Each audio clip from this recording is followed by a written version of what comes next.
Jokowi Dodo tidak bisa menjadi presiden tanpa dukungan para pengembang. Pengembang? Oh iya, omongan Ahok jelas.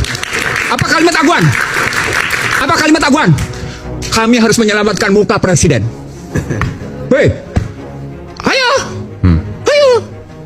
ayo kita bilang. Dan menurut Anda itu adalah kerusakan. Anda bisa jelaskan bagaimana kerusakan ketika presiden dikuasai oleh oligarki? Gampang sekali. Kalimat intelektualnya adalah financialization. Yang kaya makin kaya, yang miskin makin miskin. Gampang. Mau bukti? Mau bukti? Mari kita bukti sekarang. Berapa SBN yang dikeluarkan oleh pemerintah? Siapa yang bayar? Anda termasuk membayar, Aiman. Sementara mereka makin kaya, Anda habis-habisan dimakan pajaknya. Orang-orang miskin ini yang membayar pajak itu untuk orang kaya. Saya tulisin yang kedua. Saya tulisin yang kedua. Dan Anda tidak bisa bantah karena saya bicara dengan data.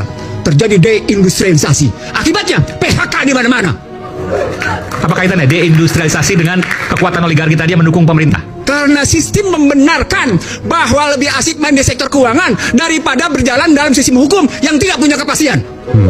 Mereka mendapatkan karpet Dan merah. itu kemudian hukumnya bisa dibeli. Itulah wujudnya polisi menjadi alat kekuasaan. Tuh, kayak gitu. Itulah Tadi yang disebut oleh Huniani tadi, itu bagian dari proses pembuktian itu. Ada yang ketiga, Iman. Ada yang ketiga, yang Anda tidak bisa bantah. Bahkan masyarakat Indonesia tidak bisa bantah. Apa itu? Sticky Gini Ratio. Apa itu sticky Gini Ratio? Susah nurunin Gini Ratio. Kesenjangannya tinggi. Tinggi. Nggak bisa dibantah. Angka bicara. BPS bilang 0,382.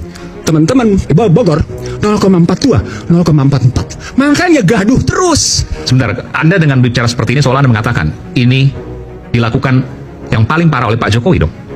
Karena Jokowi, Nah, jawab dulu pertanyaan saya, betul nggak? enggak. Oke. Jokowi melanjutkan kebijakan SBY Oligarki juga. dan kemudian memperdalam. Nah, di situ saya lihat kecerdasan Jokowi Dodo memperdalam kerusakan itu. Memperdalam kerusakan. Iya. Cerdas dong. Dia perdalam kok. Dan dia sudah disediakan oleh undang-undangnya sebelumnya. Saya bukan sama Anda. No. Ini riwayat ekonomi politik hukum. Tidak sembarang lihatnya.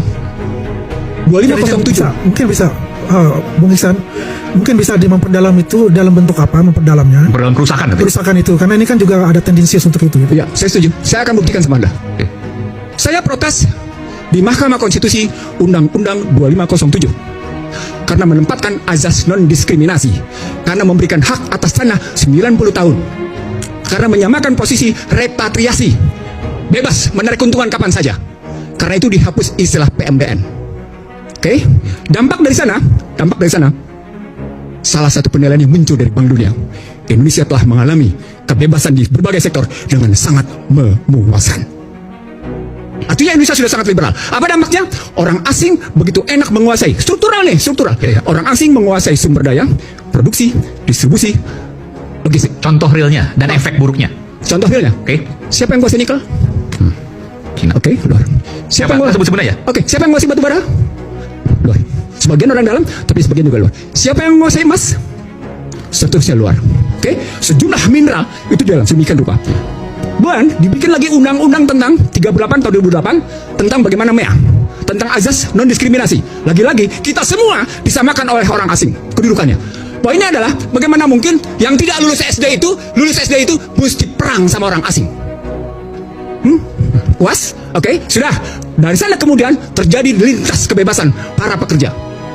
Maka datanglah orang-orang asing itu. Artinya SBY menyediakan itu. Lihat undang-undangnya. Joko Widodo kemudian menerbitkan berbagai kebijakan, termasuk visa. Visanya kan bebas visa. Kebebasan visa, habis-habisan. Lalu kemudian ada juga second home visa. Itu kan semua hitung-hitungan uang. Lalu bahkan memberikan yang namanya tax holiday yang demikian panjang. Habis-habisan. Panjang di situ. Maka datang semua habis-habisan di situ. Kemudian muncul kekuatan dengan menyebut bahwa kita butuh investasi asing dan karenanya kita mesti tetap berjalan.